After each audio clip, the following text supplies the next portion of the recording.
Hello, welcome back. You are watching a mathematics channel on exercise perimeter and area. In the previous class, I already discussed on how to find the perimeter of rectangle and area. Today, I will talk on the how to find the area of rectangle. आज हम आपको बताएंगे कि rectangle का area और square का area कैसे निकाला जाता है. So you must keep in mind, जो एरिया ऑफ रेक्टेंगल है उसका फॉर्मूला क्या हो जाएगा, लेंथ इनटू ब्रेथ. क्लियर हो गया. दूसरा फॉर्मूला है एरिया ऑफ स्क्वायर, तो एरिया स्क्वायर का फॉर्मूला क्या हो जाएगा, साइड इनटू साइड हो जाएगा. क्लियर हो गया. तो आपको इतना पता होना चाहिए कि स्क्वायर में ऑल साइड इक्वल्स होते हैं और रेक्टेंगल में ऑपोजिट साइड्स आर इक्वल होते हैं, जो हम लोग लेंथ और ब्रेथ कहते हैं. तो इसलिए आपको दिमाग में रखना है, तो घबराना नहीं है, बिल्कुल बहुत आसान है, तो मज़ा आएगा करने से. ओके, अब हम शुरू करेंगे क्वेश्चन नंबर 2 से. यहाँ पर लिखा है if the length of the rectangle is 35.5 centimetre. आपको इसमें रेक्टेंगल का क्या दे दिया है, लेंथ दे दिया है. ओके, ये लेंथ ऑफ रेक्टेंगल बता दिया है. फिर बोला इट्स ब्रेथ इज इतना. इसका ब्रेथ जो क्या लिखा देखो, 5.5 metre less than its length. Okay, इसका जो ब्रेथ है वो 5.5 सेंटीमीटर क्या है, छोटा है. किससे, लेंथ से. तो you have to find out its area. Very easy. तो करोगे कैसे, देखो मैंने यहाँ पे सॉल्यूशन लिखा. पहले मैं लिखता हूँ गिवन, क्या दे दिया देखो, लेंथ, जिसको हम क्या मानेंगे, एल.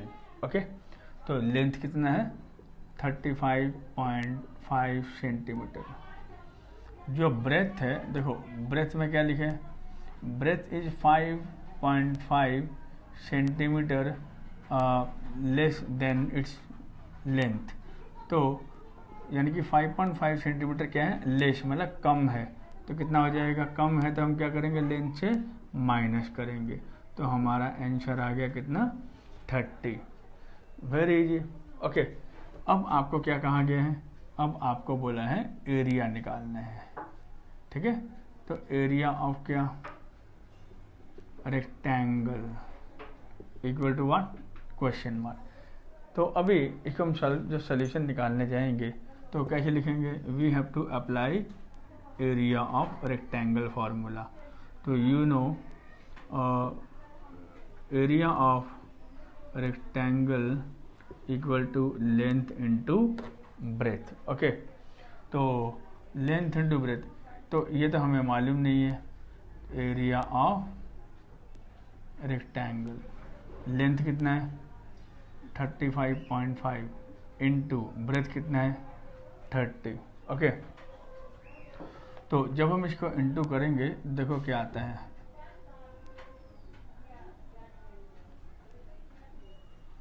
यानी कि पॉइंट, तो 1 डेसिमल प्लेस है तो 5 हट गया, तो आपका आंसर आएगा 1065 सेंटीमीटर स्क्वायर. तो बस थोड़ा दिमाग लगाना कि एरिया ऑफ रेक्टेंगल का फॉर्मूला क्या है, लेंथ इनटू ब्रेथ. आप इसको मल्टीप्लाई करोगे तो आपका आंसर आ जाएगा 1065 सेंटीमीटर स्क्वायर. ओके, तो अब आप लोग बुक में देखिएगा, अगर सेंटीमीटर है तो सेंटीमीटर में लिखोगे और मीटर हुआ तो मीटर स्क्वायर में लिखोगे. तो मैं अभी देख रहा हूँ कि क्वेश्चन मैंने शायद गलत लिखा है, तो ये सेंटीमीटर है, सेंटीमीटर को आप मीटर बना दो, इसको भी मीटर बना दो, इसको भी मीटर बना दिया. ओके, तो हम जब सॉल्व करेंगे तो मेरा आंसर क्या आएगा, मीटर स्क्वायर में आ गया. तो मैंने करेक्शन भी कर दिया. ओके, तो इसे घबराना नहीं है. अगर बाई चांस मैं 10 के बदले 12 लिख दूं, लेकिन मेरा आंसर अपना हिसाब से सही आया है, तो आप उसी के मुताबिक आप इसको ठीक कर सकते हो. No problem, don't be afraid. Okay, and moreover don't be worry for that. Clear. अब हम शुरू करेंगे अगला क्वेश्चन. Question number 6. यहाँ पर लिखा है the perimeter of rectangle is 480 centimetre. इसमें पेरीमीटर ऑफ रेक्टेंगल बता दिया कितना, 480 सेंटीमीटर बता दिया. यहाँ पे लेंथ दे दिया कितना, 140 सेंटीमीटर दे दिया. तो आपको लेंथ दे दिया है और पेरीमीटर दे दिया, तो आपको क्या कहा गया, you have to find out area in metre square. आपको एरिया निकालना है मीटर स्क्वायर में. तो दिमाग में रखोगे, आपका एरिया ऑफ रेक्टेंगल का फॉर्मूला क्या है, लेंथ इनटू ब्रेथ, लेकिन आपके पास पेरीमीटर है और क्या है, लेंथ है, तो आपको क्या निकालना जरूरी है, ब्रेथ। जब ब्रेथ निकालेंगे तभी तो मैं एरिया निकालूंगा। तो इसमें मेरा 2 स्टेप में आंसर निकलेगा। पहला स्टेप में किसको लेके चलेंगे, पेरीमीटर को, वहां पर हम क्या निकालेंगे, ब्रेथ, उसके बाद हम लेके चलेंगे एरिया को, तब मेरा क्या निकल आएगा, एरिया निकल आएगा। ओके, लेकिन इसमें जो आपका एरिया निकलेगा वो आपका सेंटीमीटर स्क्वायर में निकलेगा, तो आप उसको फिर कन्वर्ट कर देना मीटर स्क्वायर में। आपके पास 2 ऑप्शन है, या तो अभी ही सेंटीमीटर के मीटर में चेंज कर लो, या तो लास्ट में कर लो, तो this is your wish. Okay, तो अब देखो हम शुरू करते हैं सोल्यूशन। मैं लिखता हूं पेरीमीटर ऑफ व्हाट, रेक्टेंगल, ये मेरा गिवन है, perimeter of rectangle how much, 480 centimetre. मैं इसको अभी ही मीटर में चेंज कर दिया हूं, तो मेरा क्या बन जाएगा, 4.8। Okay, 4.8, clear. तो अब आ जाओ, तो इसमें लेंथ दे दिया, लेंथ ऑफ रेक्टेंगल, यानी कि आपका क्या दे दिया, एल कितना है, 140 सेंटीमीटर। तो मैंने इसको 1.4 मीटर में चेंज किया। ओके, आपको पता है कि सेंटीमीटर को मीटर में चेंज करने के लिए क्या करना पड़ता है, 100 से डिवाइड करना पड़ता है। ओके, अब आ जाओ, आपको समझ में आ गया, रेक्टेंगल में लेंथ आता है, दूसरा क्या होना चाहिए, फिर ब्रेथ होना चाहिए। ओके, तो ब्रेथ हमें मालूम नहीं है, तो अब इसमें हम क्या करेंगे, पहले पेरीमीटर को लेके चलेंगे। We know perimeter equal to 2 with in bracket length plus breadth. Okay, तो पेरीमीटर मेरे पास कितना है, 4.8 मीटर टू 1.4 प्लस बी, मैं मीटर भी हटा दे रहा हूँ, पर दिमाग में रखना कि इसमें मेरा जो ब्रेथ निकलेगा वो मीटर में निकलेगा। क्लियर हो गया। अब देखो, ये जो 2 है, 2 अगर इधर जाएगा क्या हो जाएगा, 2 अगर लेफ्ट साइड में जाएगा क्या होगा, डिवाइड होगा, तो मैं डिवाइड को पहले ही कर देता हूँ, तो कितना आ गया, 2.4 आ गया ना डिवाइड करने से। अब आ जाओ, यहाँ पे मेरे पास क्या रह गया, देखो ये 2 यहाँ आके डिवाइड होकर आंसर आ गया, तो मेरे पास ये रह जाएगा, है ना। अगर मैं ब्रैकेट ओपन कर दूँ, देखो अब ऐसे लगेगा।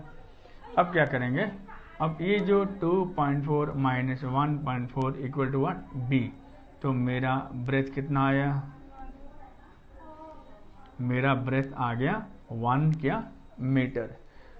अभी हमने क्या निकाला, ब्रेथ निकाला। अब हम क्या निकालेंगे, एरिया। तो अब मैं यहाँ पे रेड मार्कर से लिख देता हूँ, now to find what, area of rectangle. मेरे को एरिया निकालना है। अब आपको पता होना चाहिए कि एरिया ऑफ रेक्टेंगल का फॉर्मूला क्या है, area of rectangle equal to length into breadth. अब देखो, अगर हम यहाँ पे area equal to what, area of rectangle equal to length into breadth, तो मेरे पास लेंथ कितना था, 1.4 मीटर, ब्रेथ किया था 1 मीटर। अगर आप इसको इंटू करोगे तो आपके पास एरिया कितना आ गया, तो आपके पास एरिया आ गया 1.4 मीटर स्क्वायर। ओके, तो इस तरह से आपका पहला स्टेप क्या, पेरीमीटर लेके चलोगे, क्या निकालोगे, ब्रेथ निकालोगे। Then second step is you have to applying area formula. In this way you find out the area of a rectangle. Clear? Bye bye.